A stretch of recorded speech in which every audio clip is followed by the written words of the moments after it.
Hello, it's Dawn Michelle and welcome back to my channel.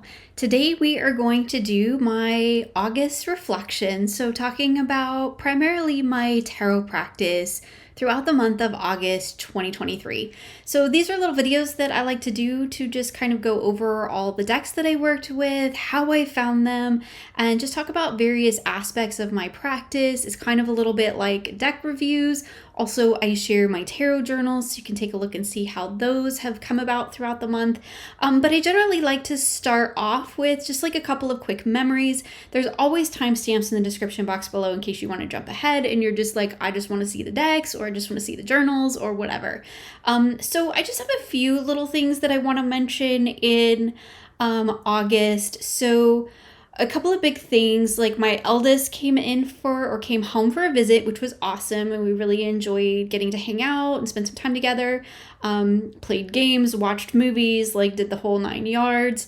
That was fun. Also, at the very end of August, my youngest turned 20, so I no longer have any teenage children, which is so freaking weird, but really cool, and we had a wonderful time for their birthday as well.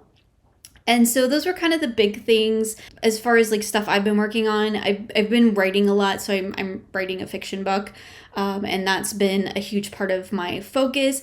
I've also gotten down the rabbit hole of annotating books, so we'll be taking a look at that here in a moment before we get to the decks, but like that's much better to be shown like on the face down camera, so that, or the top down as we like to say, the top down camera, so that like I can show you what I've been doing. Outside of that, just real quick touching on like TV shows and stuff like that. I don't think we've really, like we watched some movies, but I don't remember what we watched. So, and I didn't write it down. TV shows, just because like, you know, I'm a huge fandom girl. Like it's not really any surprise if you've been here for 5 minutes, right?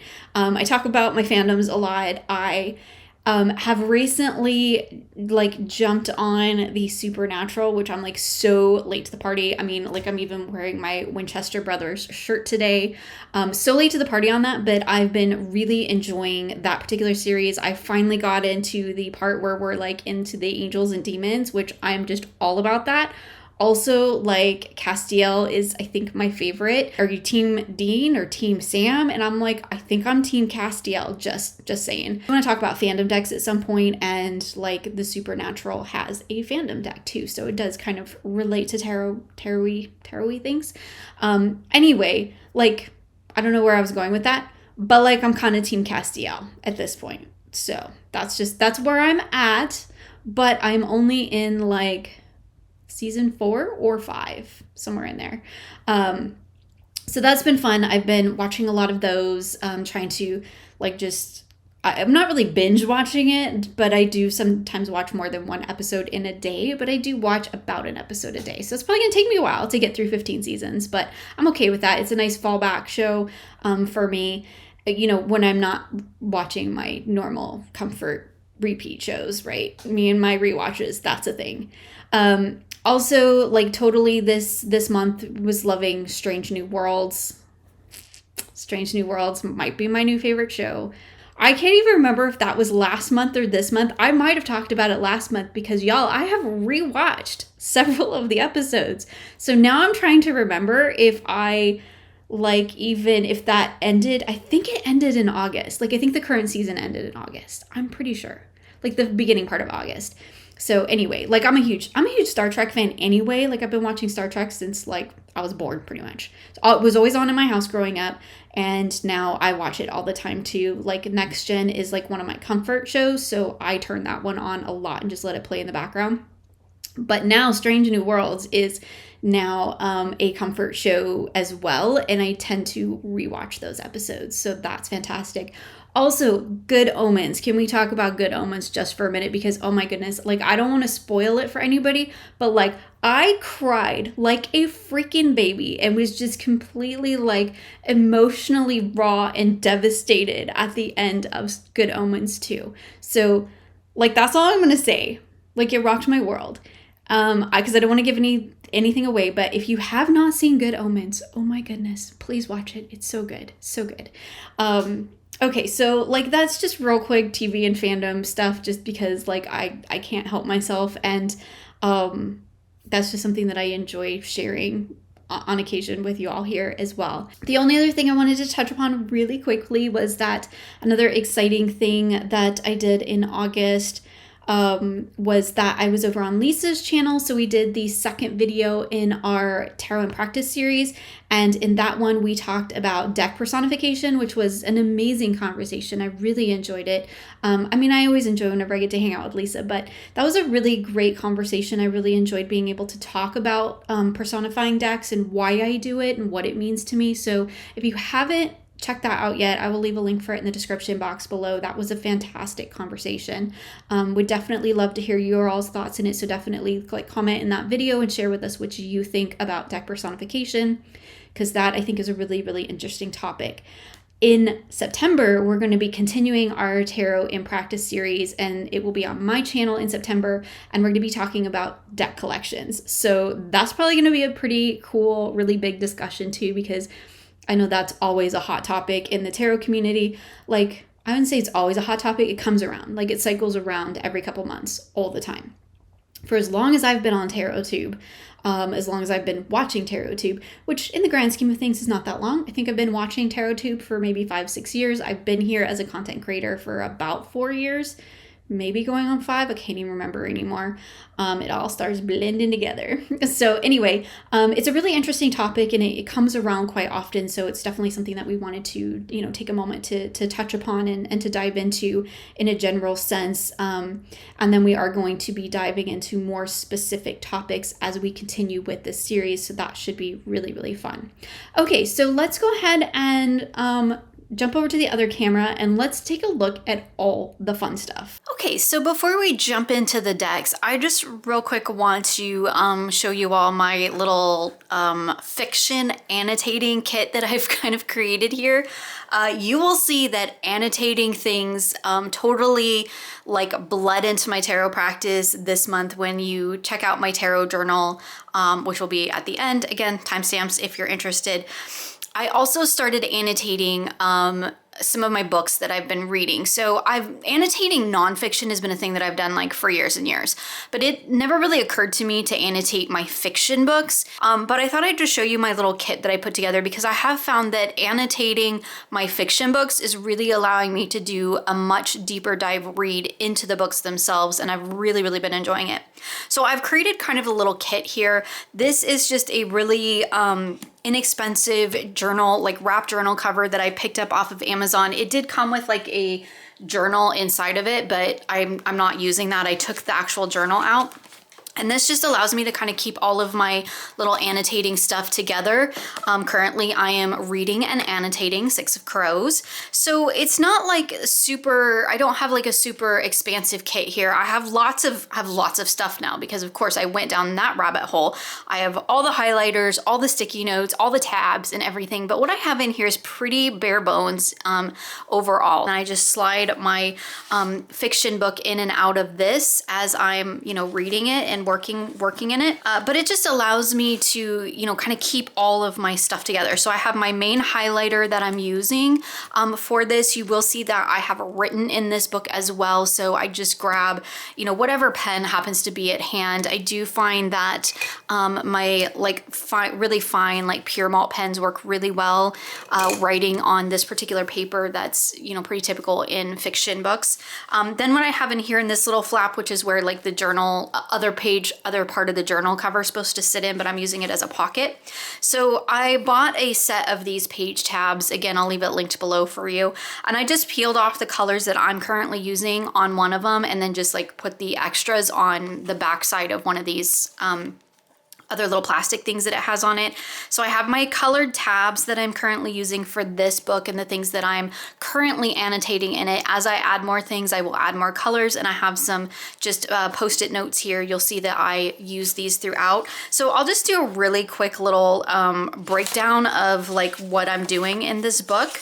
just so you can see. So here I didn't even fill this one out yet, but I have red is anything that is related to Kaz, gray is anything that's related to Inez, and then this one with the little dot is anything that I thought was really beautifully written or of interest to me. Most of it is like stuff that like it's just a beautiful line. I love the way it's written or something like that.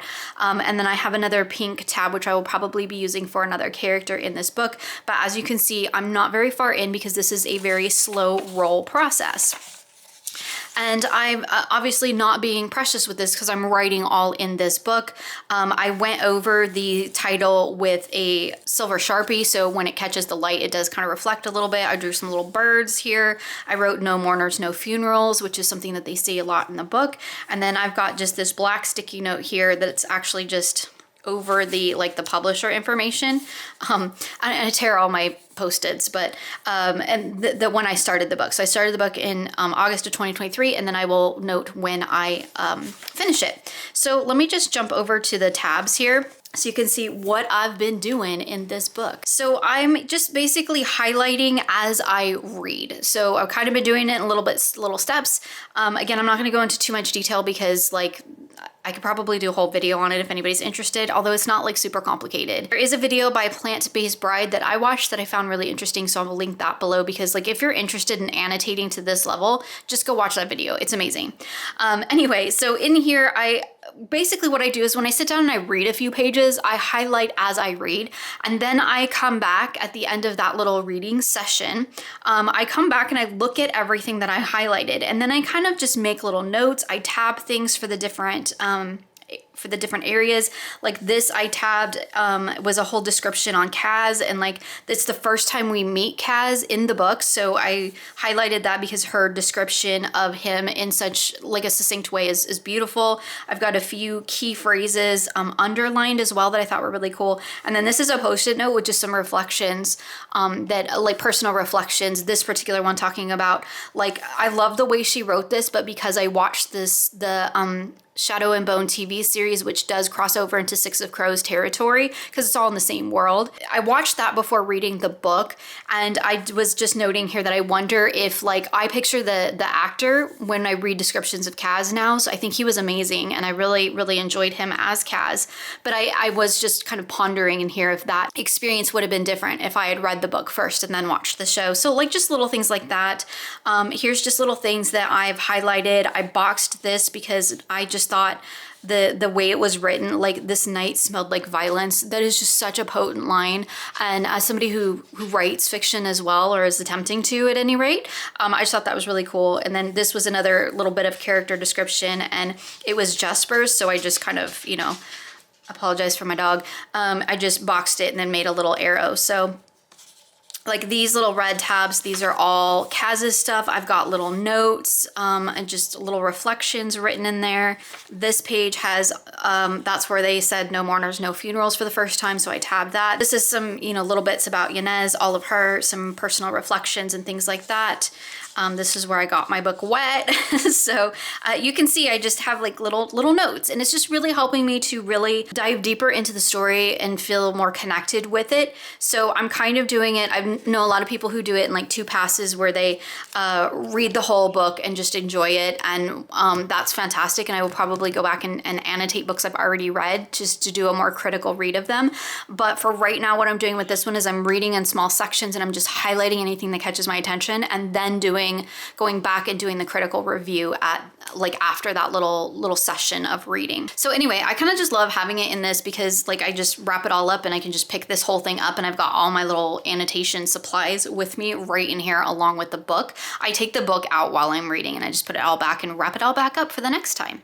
All right, so that's enough about annotating, although we will see more of that in my tarot journal. Let's go ahead and dive into the decks. So we're going to start things off by checking out my monthly medicine decks. I always print the cover page for the monthly medicine on vellum and tip it into my journal. And I put this one on the wrong page. Like I put it way further back, and there was like 8 or 9 blank pages. So I had to peel it up and move it. So it just like wants to crinkle really bad.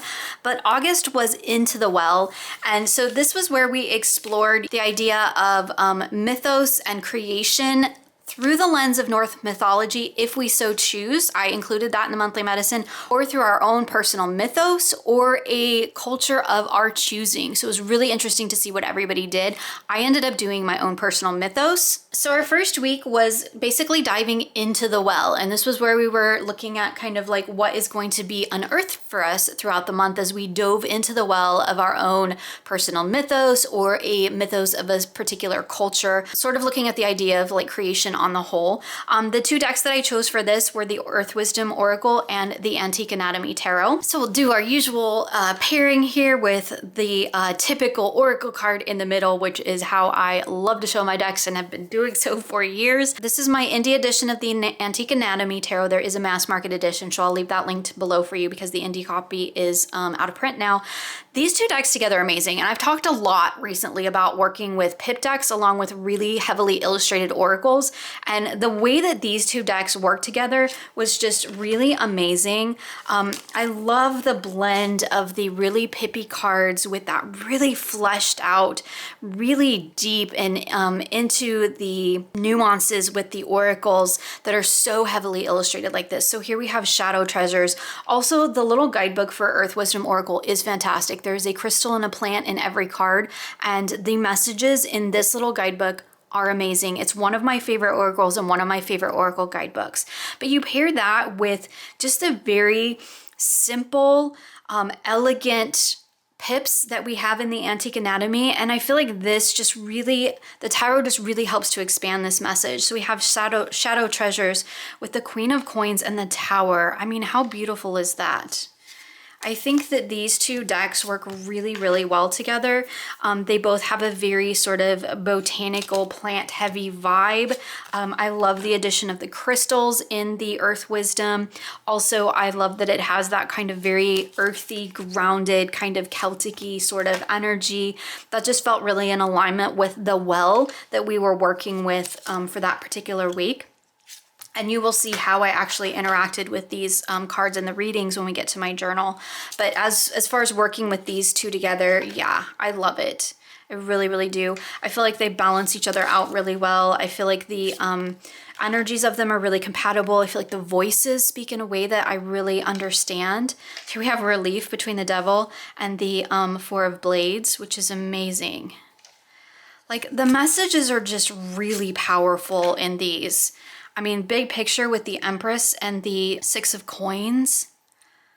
I mean, that's just gorgeous. Sorry, the little buttons on my shirt keep knocking against my table. So yeah, I apologize for that clicking, but that's what it is. So Prosperity with the Fool and the Ace of Coins. I mean, there's just something really magical about these two together. But the other thing that I really like about the Antique Anatomy is that it feels both magical and mundane in one deck, because I think we have the botanicals and the bones primarily through this deck, or we have things like coins or elixirs. Like, it's very mundane things, but all of those things can also be used really magically. And so it's this really cool blend of the magical and the mundane.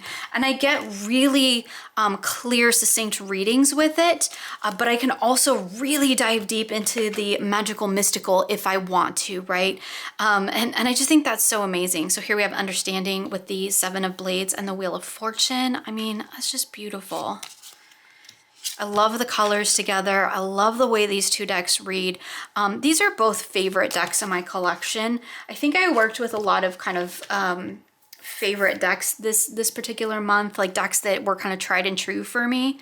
Oh my goodness, look at this. Healing Grief between Death and the Ace of Blades. I mean, that's just kind of perfect. Okay, one more, because I could flip through these all day long. I love them. Grace with the Five of Rods and the Nine of Blades. Beautiful. Okay, so moving into the next week, we were looking at creation. So that was our main theme. Again, you'll see that more in detail in my tarot journal, but we were really looking at these big picture ideas. So creation for me in my own personal mythos. And for that week, I used the Healing Spirits Oracle, and in here is my Midnight Magic, which I always just end up calling the Mushroom deck. So these two decks together are really interesting because they kind of sit at opposite ends of the spectrum. We have the Healing Spirits, which is very like into the cosmos, very ethereal in that sense. And then we have the Midnight Magic, which is like mushrooms and really deep and earthy and kind of a little bit shadowy.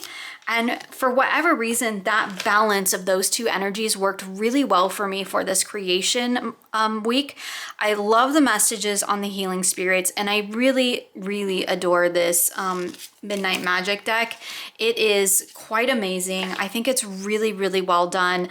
The guidebook's really good too, but I really don't need to get into the guidebook. Also, like, it's kind of pippy, and like I got a thing for pippy decks right now. It's not a new thing, as I've mentioned before. It's an old favorite thing. I've always loved pip decks, always worked with pip decks. But there are times in my practice and in my life where I feel like I'm just more drawn to the energy of a pip deck over kind of seeing that same, I guess, standard RWS interpretation. Maybe that's what it is. I just like that pip decks kind of, they open it up and allow me to read that's a little more in alignment with how I was taught to read tarot and how I choose to read tarot now. It's not strictly Rider-Waite-Smith for me. And so sometimes getting into pip decks and getting away from those really kind of traditional RWS inspired decks, it just really opens up the readings for me, allows me to explore it more on a personal realm, which I really appreciate. I feel like there's just something like super magical about these two decks together. There's also all these like little starry speckles in the Healing Spirits, and we see a lot of that sort of magical speckly kind of glittery energy reflected in the mushroom deck, the Midnight Magic. I can't ever seem to call it that. We catch that sometimes too, which is really cool. So here we have, this is the perfect time between the Knight of Pentacles and the Four of Cups. Beautiful.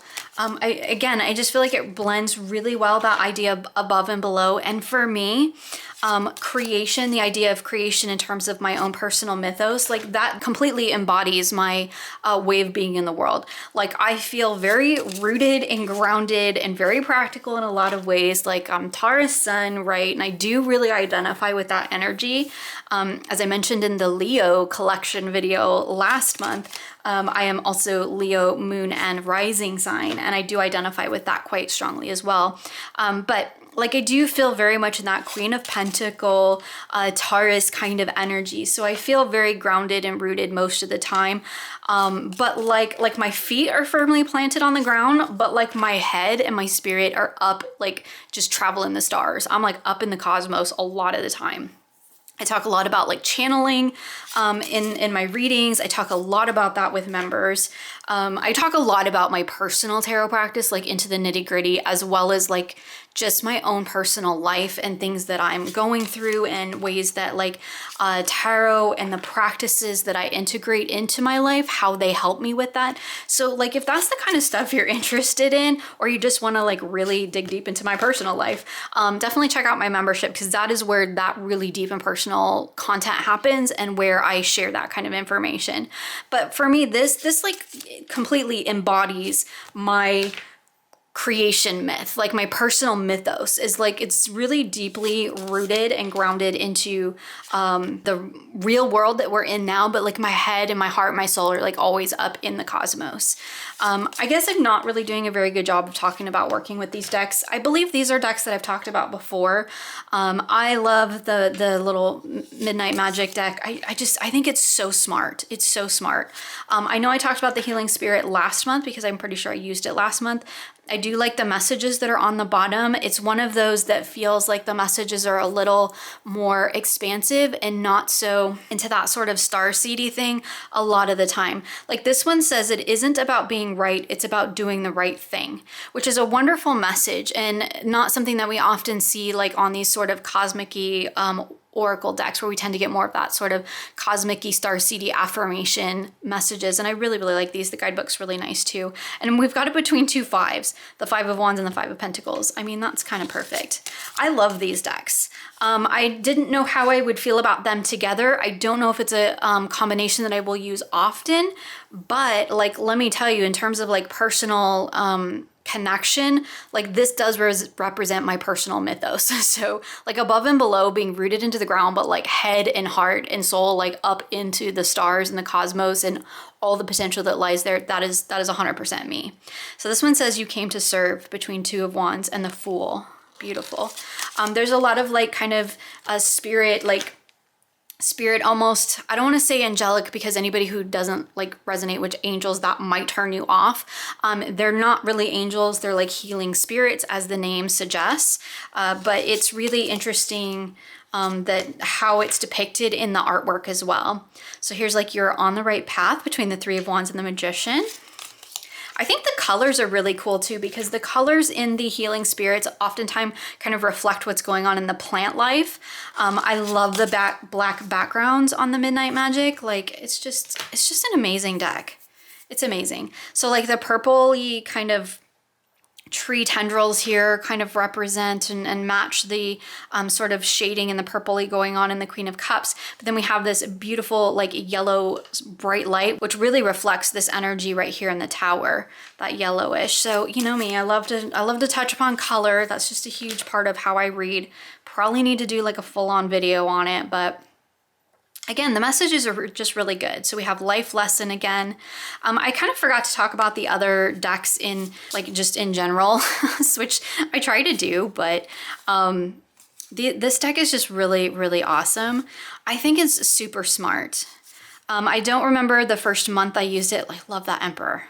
But I definitely talked about it more in detail. Also this Ten of Cups, I mean, it's just everything. I love it. It is a, I think a primarily Rider-Waite-Smith deck if you so choose to read it that way. But the thing I love about this is, again, being a little bit more pippish. We do have a loose scene depicted. The mushrooms kind of take the place of people. I also love that there's all these like little creatures and animals and kind of like fae beings in this deck as well. But you know, sometimes they are a little bit more on the pippish side. And again, that just really, really aligns for me, because then I can read it how I want to read it, and I'm not necessarily locked into a particular tradition. And then here with the healing spirits, like here we have life lessons again, a spiritual hug, your life plan is unfolding as it should, happiness is freedom from fear, you are your purpose. I mean, the messages are really good. They're not, there's a few that are a little bit kind of starseedy woo kind of ish, but like this one just says share the gift, endurance is the key to success, carry the torch for others to see, wake up the world. I mean, it just, for the most part, yeah, I really like the messages, and I think the artwork is really beautiful. And there's actually quite a bit going on in the artwork. So there's a lot of things you can tap into, you know, beyond just like the drawing here. We also have color, and we have frequency, and we have movement and energy. And it's just super cool. And for a mass market deck, like, yeah, this one's awesome. So moving into week 3, we were in the Void of Chaos week. So what comes out of the Void of Chaos, or right? Chaos is the void in a like kind of grand cosmological sense, the way that we were working with it. And so we were working with the idea of void as creation in terms of me personally, I was doing in terms of my own mythos. And for that, I used the Hush Tarot and the Illuminated Earth Oracle, which are both longtime favorites in my collection. So I do have a whole like video talking about how I work with the Hush Tarot, with the Illuminated Earth, and the Faceted Garden. I'll try to remember to link that for you below. So I'm not going to go into too much detail, but like these two decks, like I often work with together, because I just feel the way that they represent that sort of inner landscape, as well as kind of like the shadow, the unseen, the unknown, and the Illuminated Earth does a really good job of tapping into energy, so I can kind of look at like the energy underneath things, which is one of the things that I really love to use this deck for, and kind of how I was working with it in terms of that void of creation. So like what is sitting in the void, and how can I bring it out into being? Like this one's really interesting, disguise between the Emperor and the Queen of Wands, I believe that is. Wands or swords, I can't remember.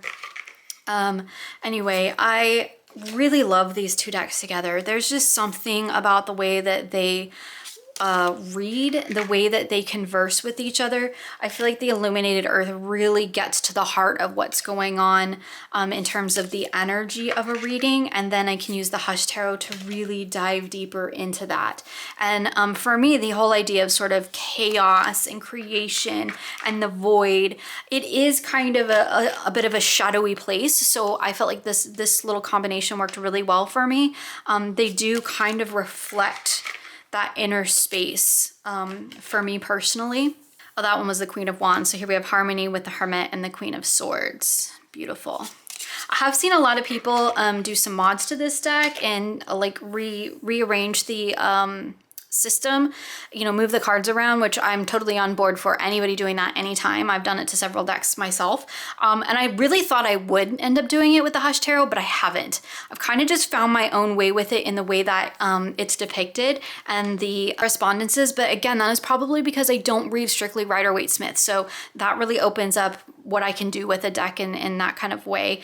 This is beautiful. Like even aesthetically, this is beautiful, but we have mystery between the Nine of Pentacles and the Four of Cups. Beautiful. So yeah, these two I don't know, they do something special. They do something special on the table.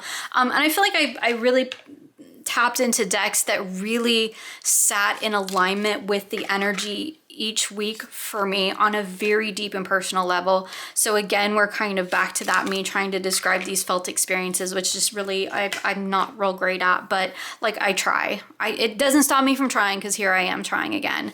But I just think they're so amazing together. I love the way they read. I love the aesthetics of them on the table. I get so much out of working with these decks together. I never fail to see where the message is coming through and what it's trying to tell me. It's actually a really pretty easy, intuitive reader, but it dives really, really deep. Fertility between Judgment and the Empress. That's kind of amazing. All right, let's just do one more. Memory with the High Priestess and the Three of Cups. Yeah, I mean, I love this deck. I really do.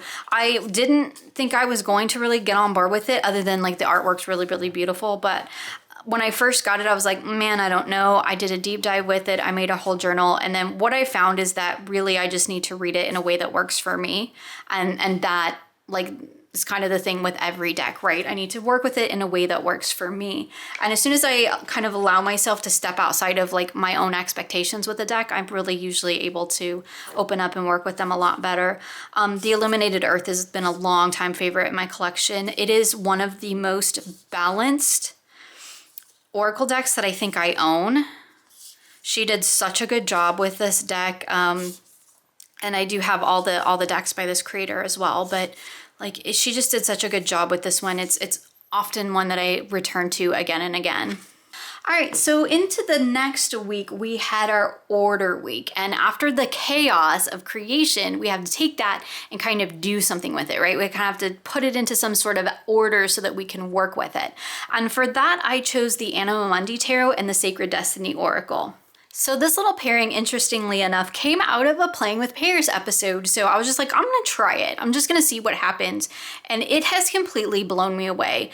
The Sacred Destiny as a focal point is fantastic. I love the keywords on it. And then pairing it with the beautiful, really minimalistic, elegant landscape of the Anima Mundi has just been amazing.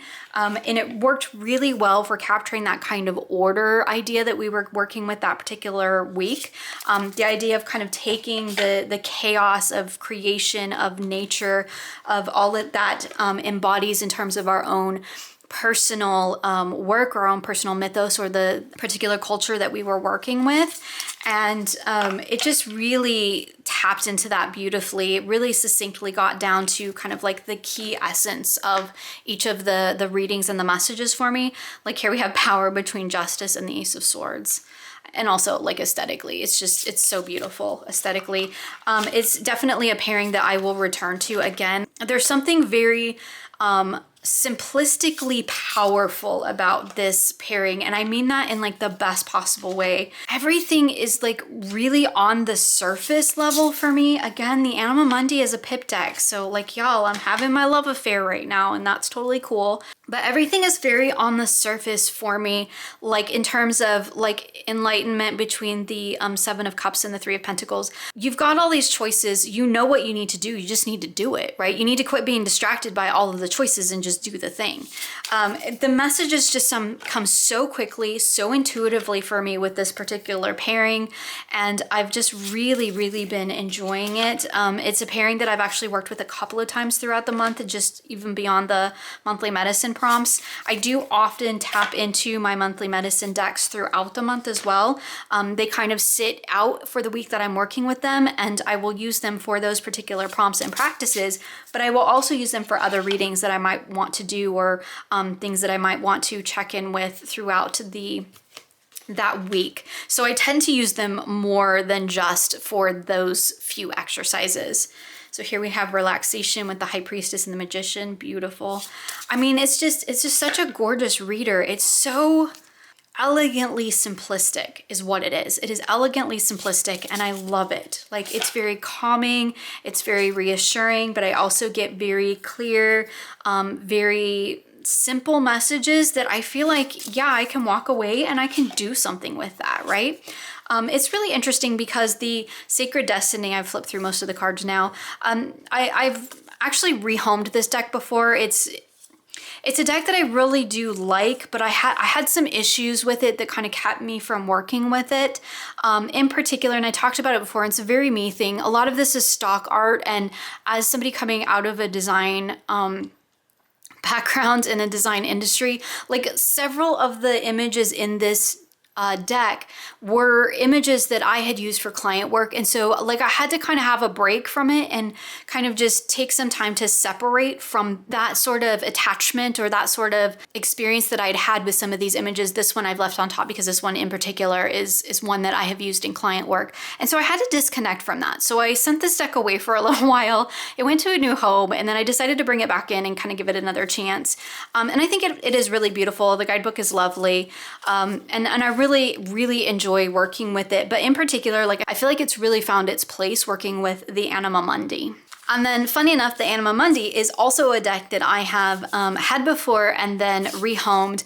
I had it, I trimmed it, and I just, like, it was beautiful trimmed, but I just I missed the white borders. I don't know, there was just something about it. I wanted it back with the white borders, so I rehomed my trimmed copy and bought another copy with the borders. That doesn't happen very often for me, but occasionally I will trim a deck and then I miss the borders.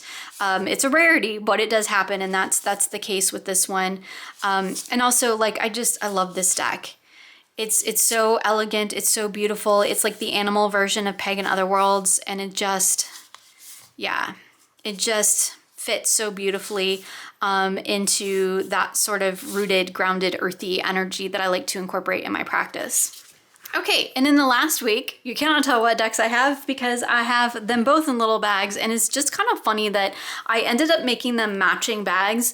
I don't know if that was intentional at the time, I can't remember, but anyway, it's just cute. So the last week we were in our center of the universe. So in the grand scheme of the monthly medicine, the base story that we were working off of was the world tree. And so that's kind of where that process stemmed from.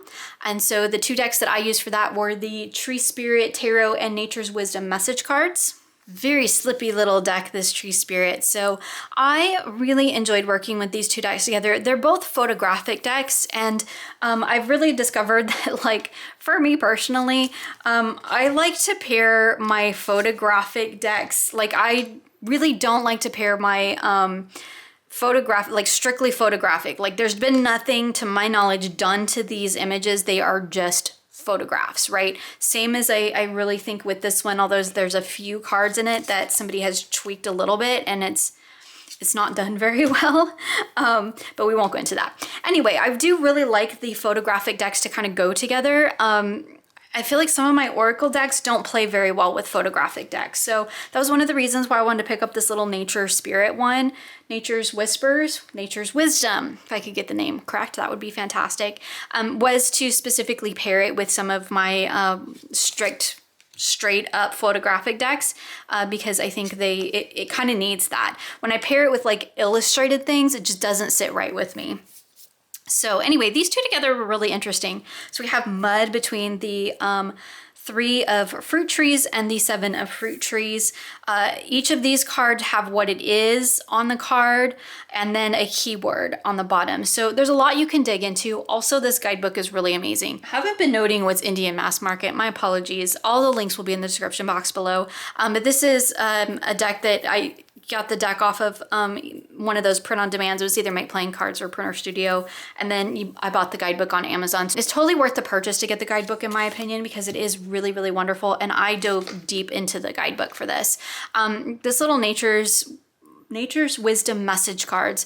It's interesting because it has three sort of messages on the back. A lot of times how I will use this was I will pull one of these and I will pull a tarot for each one of these questions. That tends to be how I work with this deck. This Earth Keeper of Nuts with the cacao and sacred is my favorite card in this deck. I get real excited when that one comes up. So yeah, anyway, they work really well together. I like the messages. I like the really nature, plant, tree heavy energy that we're getting through these particular cards. So here we have branches with the 6 of fruit trees in judgment, or mango and happiness, and olive and peace. So when you start layering in all of that, you can get a really deep and interesting reading with these this particular deck, because there's so many like sort of correspondences that you can pull in, right? You can pull in the tarot, you can pull in the plant, and then you can pull in the keyword. And that's like 3 different things that you can dive deep into in order to really suss out a really deep and juicy message. And then with this little deck, like I said, there's the 3 prompts on the back, so you can really dive into that as well if you want. So yeah, these were really fantastic for kind of that world tree, like what's rooted into me and my sacred self. This deck just worked really well. I love trees. I love tree decks, are fantastic. I don't think I actually have a lot of tree decks because I'm actually really picky about tree decks, but I really, really love this one. And it just is such a beautiful reader. And I do get into the guidebook because I want to get into the guidebook, right? Because it's got beautiful messages. And like I said, this little deck is really, really cute. It's just photographs, which sometimes is my thing and sometimes not. It just depends on my mood. But like I said, what I really love about this is to pull one of these and then to use the 3 messages on the back as prompts, or sometimes I will pull a card and see which one of those is calling to me, and then I'll do a tarot reading based around that. But it's just a great little mass market deck that just has some really beautiful images for the most part. There's a few of them that are like, if you're a designer, you'll catch it. But outside of that, like it's a beautiful little deck. So now let's talk about a couple of decks that I've just kind of been working with here and there throughout the month. So this is Nellie's deck, which I did a whole video on, so I'm not going to go into too much detail here. I'll leave that link below for you, but I've been working with this, just playing with this deck this month. I've been reading through the guidebook, which is just absolutely wonderful because like Kelly has put like Nellie's story in there, and there's like personal reflections or Nellie's personal reflections on the cards, which are just amazing. So I've been using this primarily for just sort of kind of in the moment Lenormand-esque style 3-card readings. Like the guidebook is just amazing. She's got all this little ephemera in here. I've kept it, so if I pull a card that has a piece of ephemera in it, then I tie that into the reading. I don't know if that was Kelly's intention, but it's totally how I'm working with it. So yeah, it's been really wonderful to spend some time getting to know this. I'm going to probably continue to work with this, but again, I won't go into too much detail because I did a whole walkthrough, and I'll leave that linked for you below. So another deck I've been playing with this month is the Dark Crystal Tarot, and I've shown this in a video here, and I also did a little very quick little flip through on my Instagram on a little reel. So I mentioned that I would talk about working with this, so that's what we're gonna do. This is a pip deck, so just, you know, letting everybody know. I also was sent this deck for review, full disclosure. Everything else I've shown here I have paid for, with the exception of one deck that we're gonna see here in a minute, which was a gift. And I'll be honest, I'm loving this deck. I do love pip decks. I enjoy working with pip decks. I do have a few complaints about this deck, which actually is not really even complaints. Oh, I have edged mine. So I edged it in a baseline brown Tombow, and then I went over it in a really dark brown distressed ink to kind of like distress it in even darker. And I let the distress ink kind of bleed over the pages or over the fronts here and there to just, I don't know, give it this like worn look. It's just kind of what I was interested in doing with it. This deck actually reads really well for me. I've really been enjoying my work with it. The characters are all listed in the guidebook, which is fantastic. It is a blend of the original movie and the new Age of Resistance, I think is the name of it, TV show, which I thoroughly enjoyed. So many of these cards have like full-on childhood nostalgia value for me that there is like a huge part of my attraction to these characters, and this deck is that. But I also find that like as a pip deck, it's a really clear and easy reader. I love that I can just throw down a couple of cards and get, you know, a good message out of it. I'm still working on trying to find like the Oracle deck that I want to pair with it. I did do a pairing with the Brian Froud Fairies in a Playing with Pairs, and that was really fun. But I haven't been doing too much work with it in terms of Oracle. Actually, what I've been doing with it, and I guess I should have pulled it out, but I didn't. What I've been doing with it is doing a kind of 2 rows with the Labyrinth Tarot. So I have the dark crystal on the bottom and the labyrinth on the top, and I use them as a light and shadow kind of or sort of conscious, subconscious. I guess that's a better way to put it. So I have like 3 cards from the Labyrinth Tarot on top, 3 cards from the Dark Crystal on bottom. The Dark Crystal represents the unconscious or the subconscious realm, and the Labyrinth Tarot represents the conscious realm. And I've been getting some really interesting readings out of that. So I haven't really been pairing this deck. I've just been working with it in that way. I do really like pips. I like working with pips. I do often prefer to work with my pip decks with Oracle, but I just wasn't feeling called to do that with this deck. I was just doing kind of more just regular 3 card readings, and then again doing those readings with the Labyrinth Tarot, which I guess I could have brought out, but like I've shown that one before too. I think the illustrations are stunning. And it's a gorgeous pip deck. I know pip deck's not everybody's thing, but I love pip decks. I've gone on a tangent about them recently, so my apologies. But I just, like I said this in a member video too, I just hate to see so much poo-pooing of pip decks, because what's going to happen is that creators are going to stop making them. And I think there is a lot of value to pip decks. I think there's a time and a place for them, just like there's a time and a place for Marseille and a time and a place for RWS and Thoth. They all have a different energy or a personification. Like I talked about that with Lisa in our practice video as well. But I think there's a place for pips, and I hate to see all the like pip hate, because like then creators are going to stop making them. And I think that pip decks have value, and I think that there's a place for them in our practice and in our community. It's cool if you don't, it doesn't resonate with you. Like I'm not saying that it has to, but I enjoy pip decks. I know a lot of people that do, and I would just hate to see the negativity toward pip decks carry over into, you know, a space where creators stop making them. The one thing that I will say about pip decks is when it's that weird hybrid blend of it's not quite a pip, but it's not also completely scenic. And these Supernatural Tarot is a really good example of that. It can't make up its mind what it wants to be, whether it's a pip or a scenic deck. Like you can't do that. You got to pick. It's got to be either a pip or it's got to be scenic. It cannot be both. Like both in terms of like pip like this, right? Like this is like a playing card, or like a Marseille. And then you had some of the numbered minors were like weird illustrated things that I'm like, it's not. Now I've flipped through this whole deck going on my little rant. Anyway, okay, so it reads really well. I love it. It's a straightforward reader. It works really great for kind of that underneath layer, that sort of shadowy underneath unconscious aspect for me, and that just happens to be how I worked with it. My sort of criticisms, my ink's coming off on my hand. My criticisms, not really criticism, I think the back should be purple. Like that's just me. The back should have looked like this. That's just a very me thing.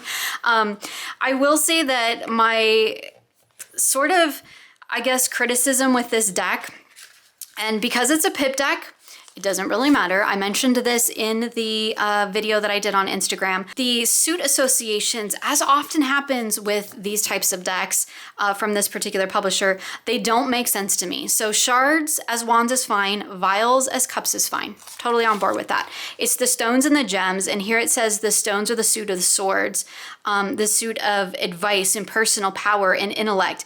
That's not a stone energy, that's a pentacle earth energy. So I read the stones as if they are a pentacle, and the gems it says here are the pentacles, which says regarding financial stability and prosperity and health. Totally fine, it's not how I read the pentacles, but like to me, gems, they like refract the light, so they're more like a mindset thing, right? Like you can have one gem, and depending on which way you look at it, like it's gonna have like multiple layers and sheens and dimensions to it, and to me that more reflects the mindset. I do sometimes wonder if with this particular publisher and some of these deck publishers, if their guidebook writers do like how much they actually know about tarot. Like I'm just being perfectly honest there. The other thing is that like this particular deck and a lot of these types of decks, they follow the RWS, but if it's a pip deck, it doesn't need to. That's its own thing. And I would love to see some pip decks go a little bit more numerological and elemental and not fall back so heavily on the RWS. But if you read RWS, I guess that's good because it can help you to kind of make that transition between a scenic deck to a pip deck. So those few little nitpicky things aside, which are really just guidebook things, and honestly I just don't use the guidebook with this deck. I really don't need to. Again, it's a pip deck, so I can read it in a way that's in alignment, which is numerological and elemental. The only thing I've really used the guidebook for is just to look up the characters, which is fantastic, and that's great. I have not used any of the interpretations. I've flipped through it. I've read a few of them. Again, they're pretty standard RWS, but I feel like this deck works fine on its own. And really my only complaint, besides the fact that I think the back should be purple, is that the guidebook's a little bit of a miss for me. But that's actually not unexpected. But anyway, I do really love the Dark Crystal Tarot. It's definitely going to be staying in my collection, and I have a lot of these fandom decks, and I'm totally on board for fandom decks. At some point, I am going to do a whole video talking about that. Okay, so the next deck that I've been playing with is a Marseille, and this is the Squid Cake Marseille Tarot, which is just the most adorable little deck. I have been really enjoying playing with this. Here's the backs. I just forget if I showed the backs of the other decks, my apologies. This is a standard Marseille. It is beautiful. These characters, they to me, and I mentioned this in the video with Lisa, because I talked about this deck, how it doesn't want to pair with anything. If you have this deck and you've managed to successfully pair it with an oracle, I would definitely love to know. So drop it in the comments, because like, for me, this deck just wants to read totally on its own, and I'm okay with that because I don't need anything else when I'm working with this deck. And I mentioned in that conversation with Lisa that I don't often pair my Marseille anyway, so like I'm good with it. But these characters, this is just full-on 90s Nickelodeon to me, and I love it. Again, so much nostalgia energy with this deck. It's so charmingly illustrated. I find it to be very, like, I don't really personify my Marseille, as I mentioned in that video with Lisa. Kind of just broken record here, except for this Marseille. This Marseille definitely has a personality. Like I said, it's Nickelodeon's 90s cartoons, like Doug, like Hey Arnold, all of that vibe, like is just totally ingrained in this deck, and I love it. I've been using it kind of when I want just a basic message, but I don't want it harsh, right? Like I do need to know the truth. I need to know like what's up, but I don't want it harsh, and I want it kind of delivered just in a little bit softer way. Like doesn't take the edge off of like a reading, so to speak, but it just, I don't know. It's like, it's cool. We're cool. You'll be fine, right? You'll be fine. That's what this deck is. It's like maybe stuff might be hard, but you'll be fine. Not that it always reads that way. Like sometimes it's like, yeah, things are going great. Keep doing what you're doing, right? And I kind of love that about it. And it's super cute. Like it's super cute. It's full on Nickelodeon. I love it. And the pink edges, I mean, it's just amazing. Again, it's a cute little Marseille. I guess I haven't shuffled any of the decks. Sometimes forget to talk about like cardstock and shuffling, because really as long as a deck will shuffle, I don't really think much about cardstock. It's when it doesn't shuffle that I go on my big old rant, and then y'all have to hear about it. I can't really like riffle this one real well, because it's like small. I mean, I can kind of corner ruffle it, but honestly, it like overhands beautifully as I'm throwing cards. So yeah. So this one has been really, really fun to play with. I've just been really enjoying it. It's a great one to just kind of pull out when I just want a little reading and like I really don't want to like go deep into the nuances. I just want to like get to the point of it. Also, the little guidebook, which I know everybody else has mentioned, is fantastic. My only complaint is the text is kind of little. Which is fine. I can put my glasses on. The keyword text with the really, really light pink is really hard to read, even with my glasses. But yeah, it's an amazing little guidebook. So if you are new to Marseille or you want to learn Marseille and you don't like really jive with traditional Marseille imagery, I highly recommend this one. The little guidebook is great. And it's just like a really great little, I guess, a deck to learn Marseille with that isn't your traditional looking deck, which I absolutely love. So highly, highly recommend this one. It's been so much fun to play with. I really, really enjoyed it. My dark crystal just completely just bled all over my fingers. The one thing I will say real quickly about the Insight Edition, I do really like their matte cardstock, but it is not great for edging. It takes forever for the ink to dry, just saying. So we're gonna end on a deck that was kind of like, it was kind of a flop. And not just for me. So this deck was actually sent to me from a friend and they were like, you know, I tried it here, now you try it. This is the Oracle of Portals. And y'all know I love portal energy. It's a huge part of my practice.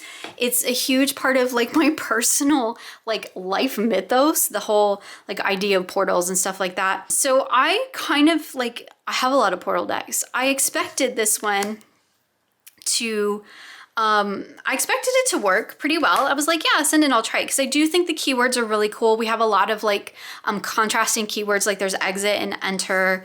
I can't remember all of them. It's kind of this weird like blend of art stuff. Like this is very modern, but this dude is like, it's like a, I don't know, he looks like a D&D character. Like, and all of that in theory should work for me. All of this in theory should work for me. The themes, the idea, like there's a past, present, future. I mean, that's amazing. This card is beautiful. In theory, this deck should work for me. I'm gonna be honest, it completely fell flat for me. And I think it is because of the art style. It's the same reason I don't have some other decks in this particular kind of like, not every card does it, but like here, it's like, there's an art style to that. I'm trying to think of the name of it, but it's kind of like blurry and it makes me anxious. And I've talked about this with a few other decks that I've had in my collection, that there's certain art styles. The Messages from the Mermaid deck also has that really like jaggedy kind of almost slightly out of focus. There's a term for that, and I apologize because I'm doing a really piss poor job of describing this. This one's a really, really good example. Everything looks like it's had like a filter layered over the top of it, it's like one of those paintery filters that just takes the image and makes it, I don't know that that's exactly what's happened with this art, but like this is just me trying to articulate my feelings about it. Everything looks kind of blurry and like really imprecise. This one does it too. Really imprecise painting. Everything just looks out of focus to me. And that, oh, this one real big here. I mean, I know like she's supposed to be like, I don't know, down in the earth, maybe in the water. So, but like these are all slightly blurry, out of focus. It's a particular art style. My apologies to anybody who like that's their art style. I don't mean any disrespect, but it's like somebody took the blur tool on Photoshop and just like colored over these things, and it makes me anxious. It raises my anxiety, like legitimately.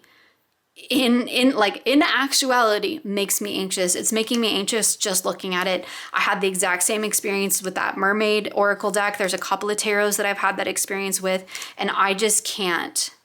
I'm gonna put it away because like literally it makes me anxious. So like nothing against the deck itself. Like the deck itself is fine. I know a lot of people have it and use it.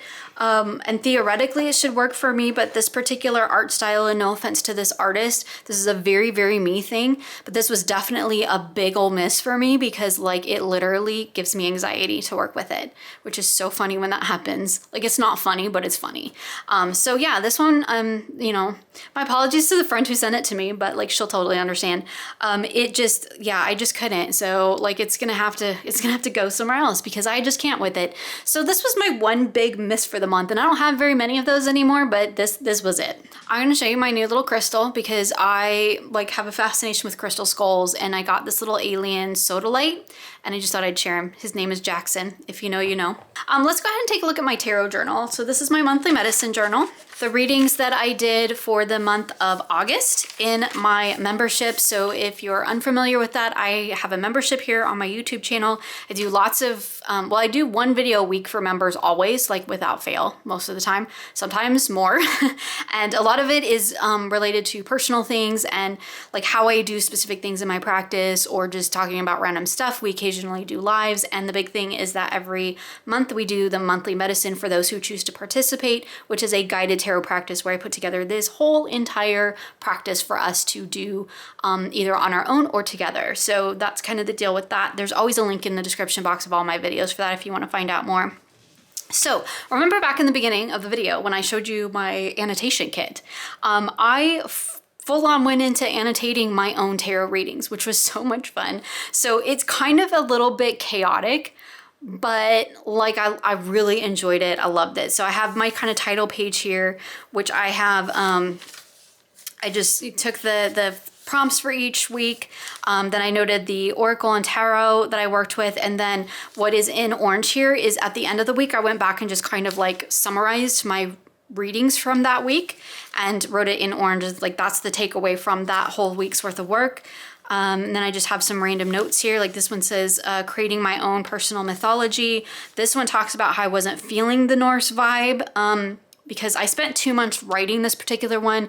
It was requested that we do a Norse month specifically that included runes. So I wrote that whole practice. It took me 2 months to do it, and I actually did the practice. I always do these practices ahead of time so I can kind of like make sure they work. So I'd already done the Norse thing, and I didn't feel like doing it again. So I kind of noted that here in this little sticky note, and I just noted that I kind of did my own thing, went my own way with it, which is funny. So you'll see here that I've got like a lot of layering, and it was mentioned because I showed in a member video how I did one of these pages, like I did a journal with me, because I often show like in that space what I'm actually doing in my practice, like in the moment. It's definitely more like sort of in real time than some of the videos on my channel publicly. But anyway, I pulled a single oracle card, and I only did the medicine readings this month for each of the weeks. And you can see that I've just got like this layered thing going on here. This was the well. I have my freedom card. I use my antique anatomy. So this is from my Canon Ivy. These I just put on my color printer and I make a color copy of. I've got little tab things in here. The thing that I did with this particular month was I did my one reading on Monday, and then I continually went back to it throughout the week. So I copied word for word the entire entry from the guidebook for the Earth Wisdom Oracle here. And then I was like just circling things that popped out to me throughout the week. I have some quotes here that I put on sticky notes. These in this kind of rust color here, this orange color, was the actual prompts from the medicine. I had my antique anatomy cards that I pulled from it, my reflections on that, just some keynotes. This was, as I came out of this reading, something that kept coming through was this dark goddess. So I ended up pulling another card at one point throughout the week from the I think this is like the Dark Mirror Oracle or Dark Moon Oracle, something like that. And I just, again, made a full color copy of that, and I tipped it in here, and I've got the keywords, and I was just highlighting the ones that were standing out to me. So I put this all in here in a basic sense at the beginning on Monday, and then I just kept adding. I kept adding and layering on top of all of this. So I would go back and I would read what I wrote, and I would add little notes or highlight little things or whatever. So this was the Void of Creation. Again, there's my oracle. That was my tarot reading. You can see I just have like notes all throughout here, things I've circled, things that I've, you know, had some further reflections on. I wrote on these sticky notes. This was actually a line from my fiction book that I was working on because it actually related to that particular week. it's really cool. I really enjoyed it. I enjoyed being able to like put my one reading in here, like basically, and then keep coming back to it all week long. So it's basically one reading that I worked with all week long. So I worked with these 5 cards all week long, along with whatever additional card I might have pulled.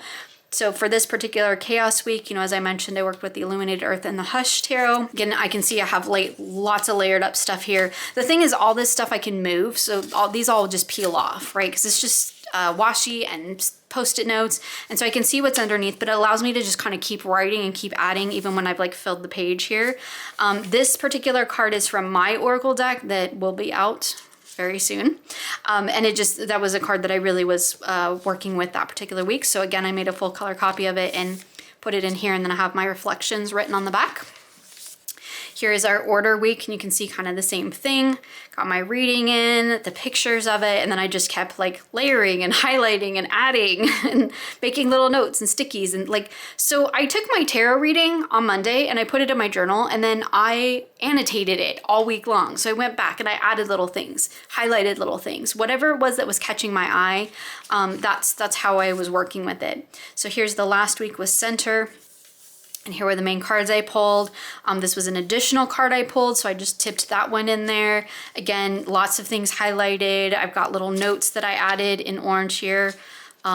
Sticky notes that have more notes, more reflections. Like, it was just a really fantastic way to take one like larger reading. I mean, these are like 4 to 5 card readings, sometimes 6 at most, so they're not like huge, but it was a great way to take those kind of larger one reading and work with it all throughout the week, and to really just dive deeper into it and to just keep adding and keep working with it and keep noting. And like, if I read through it again and something like universe, that's catching my eye right now. So like, if I was still working with this reading, and I could do it now, it's not to say that I couldn't, right? I could grab my highlighter and I could highlight that word because that's catching my attention right now.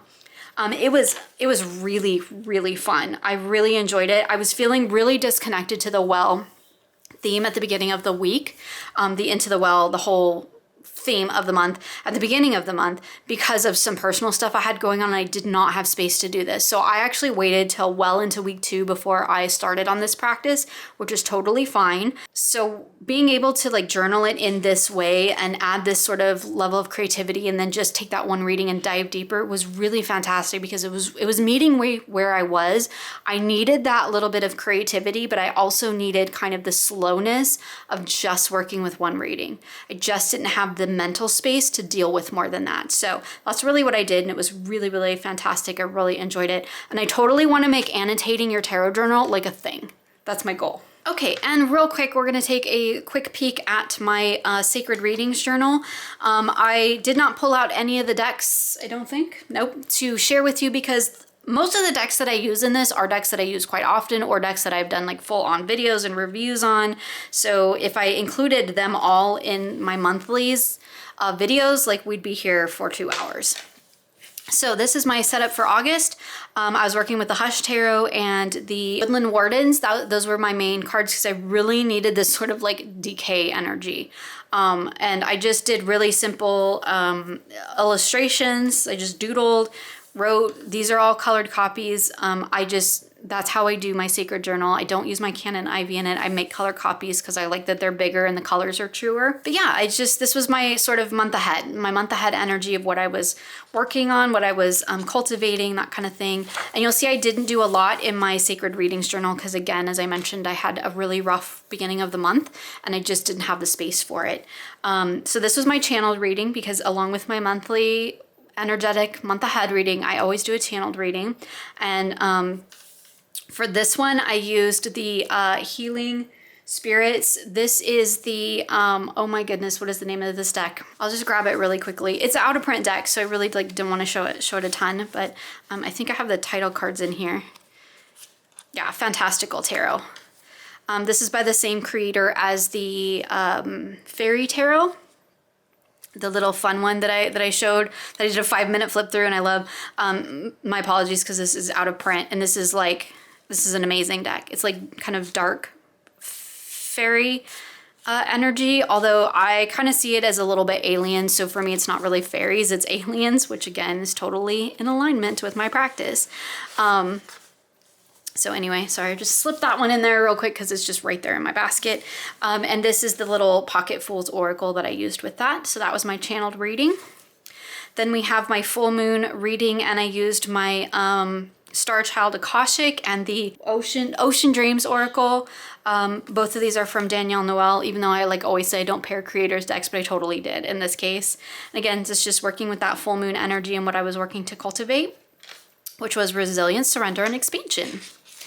And then this is a reading that I did around my fiction writing. So very specific to a particular thing. This was really interesting. I pulled the Alchemy, Wild Unknown Alchemy deck as my central focus, and I got the Peacock's Tail.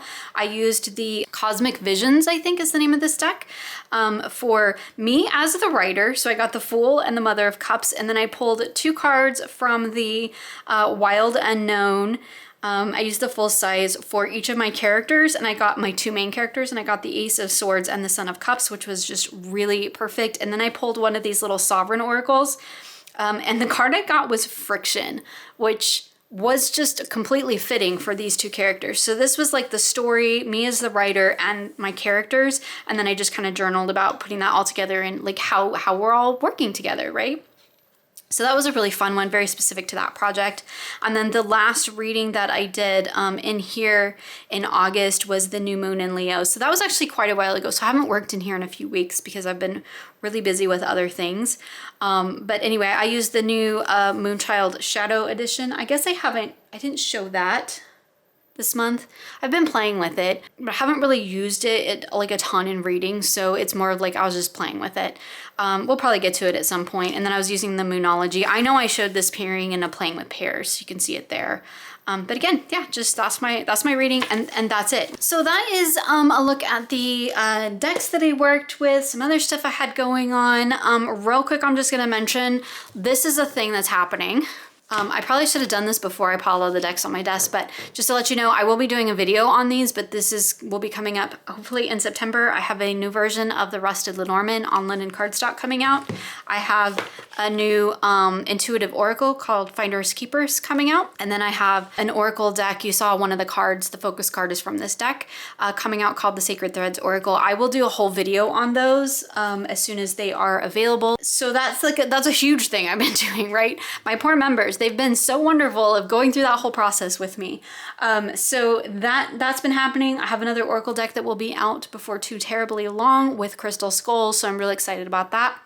And yeah, so in our membership for September, which if you're in the membership, you already have all the information. If you're thinking about joining, now's a great time because we are going to be getting into our September medicine, which is going to be working with kind of blank spaces. So blank slates, blank pages, blank canvases, that idea of kind of creating from nothing.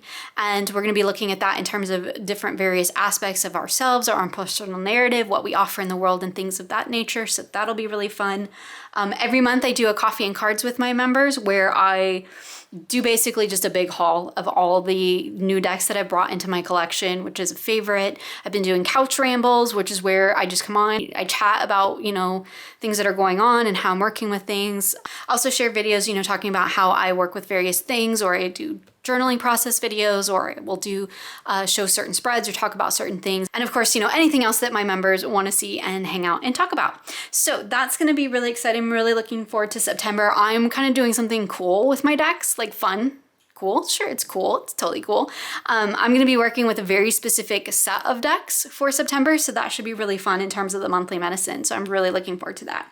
In the meantime, you will find links for everything I've shown here in the description box of this video. Thank you so much for hanging out with me today. I hope you had a wonderful August, and I wish you many blessings moving into September.